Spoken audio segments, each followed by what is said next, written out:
The Civil Rights Movement! Even though the Civil War ended many years ago, a problem still remained in the United States that concerned African Americans: segregation. Due to the allowance of what were called Jim Crow laws, anything from segregated buses to swimming pools were considered to be constitutional. However, during the 50s, many African Americans began to take action against these laws. Some of these actions included Rosa Parks' refusal to leave her seat on the bus, Brown versus Board of Education, and Martin Luther King Jr.'s efforts as a nonviolent protest leader. All of these led up to the abolishment of segregation in the United States.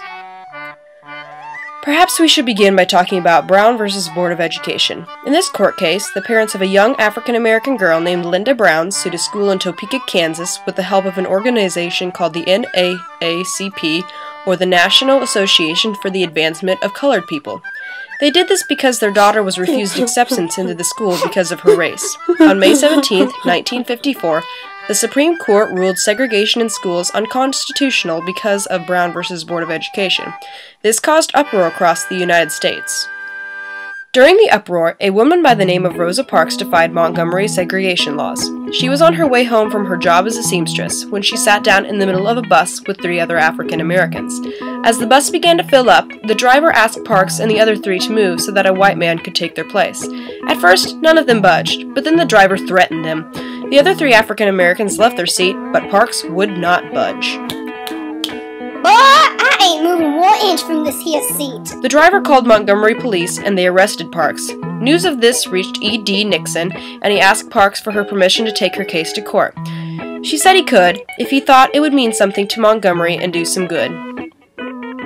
After Rosa Parks' act of defiance and arrest, many African Americans became enraged. Jo Ann Robinson, head of a local organization called Women's Political Council, asked African Americans to boycott Montgomery's bus system on the day that Rosa Parks would appear in court. That same afternoon, other African American leaders met and formed the Montgomery Improvement Association and elected a 26-year-old pastor by the name of Martin Luther King Jr. to lead them. This boycott came to be known as the Montgomery Bus Boycott and lasted 381 days. In 1959, 4 African Americans started what became known as the sit-in movement. This was a movement in which African Americans would go to whites-only restaurants, hotels, and movie theaters and just sit. These sit-ins had spread to 54 cities and 9 states. The participants were usually college students, and this at first worried members of the SCLC, or Southern Christian Leadership Conference, and the NAACP because they were afraid that the young protesters may not be able to stay nonviolent. However, the students proved them wrong for the most part. After this event, people known as Freedom Riders began to take action on Southern bus systems that refused to integrate bus terminals.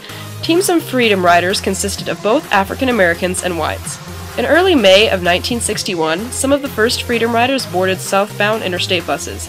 When the buses arrived at their destinations in the South, angry white mobs attacked them by throwing stones at the windows and slashing their tires.